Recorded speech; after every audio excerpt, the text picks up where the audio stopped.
There are over 300 pigeon species in the world.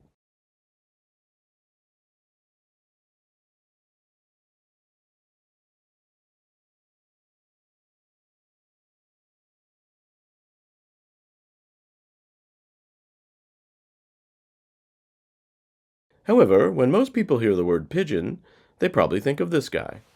This friendly fellow is the feral pigeon, the domesticated descendant of Columba levia, or the rock dove, better known for being a dirty city pest. To understand how pigeons got this reputation, let's take a look at their history.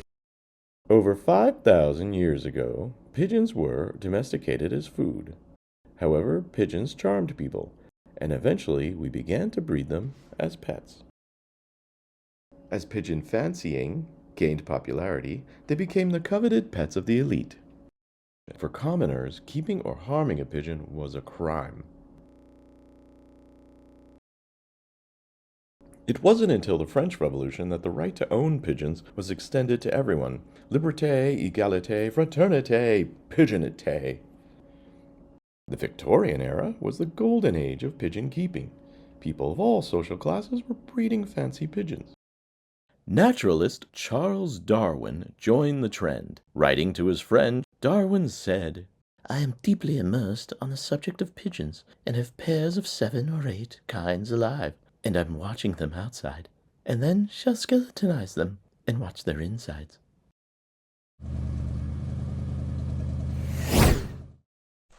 Pigeons can attain speeds of up to 145 kilometers per hour, and they can travel 965 kilometers in a single flight. Because of their innate homing abilities, pigeons have been used for centuries as war messengers.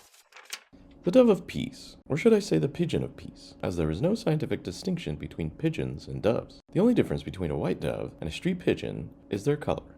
So-called doves are symbols in many cultures around the world.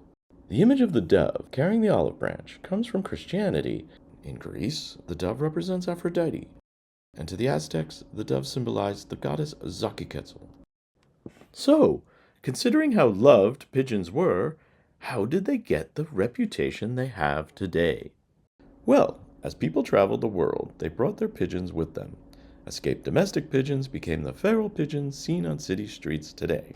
By the mid-20th century, people started viewing pigeons as a nuisance to city life, earning the nickname rats with wings. However, pigeons are relatively harmless. They don't infest homes, are not aggressive, nor are they any more prone to disease than the average garden bird. Pigeons cross these boundaries by living in spaces created for humans. We can't be upset that they choose to live with us. They are simply doing what we bred them to do. Hopefully, now that you know a little more about pigeons, you won't see them as rats with wings, but as our feathered friends.